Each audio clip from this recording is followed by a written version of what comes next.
We, the sovereign Filipino people, imploring the aid of Almighty God in order to build a just and humane society and establish a government that shall embody our ideals and aspirations, promote the common good, conserve and develop our patrimony,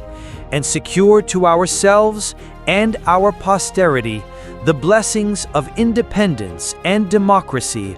under the rule of law and a regime of truth, justice, freedom, love, equality, and peace, do ordain and promulgate this Constitution.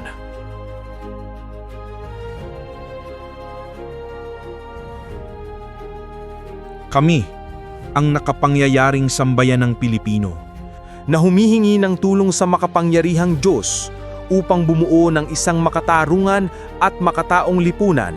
at magtatag ng isang pamahalaan nakakatawan sa aming mga mithiin at mga lunggatiin, magtataguyod ng kabutihan sa bawat isa, mangangalaga at magpapaunlad ng aming kamanahan,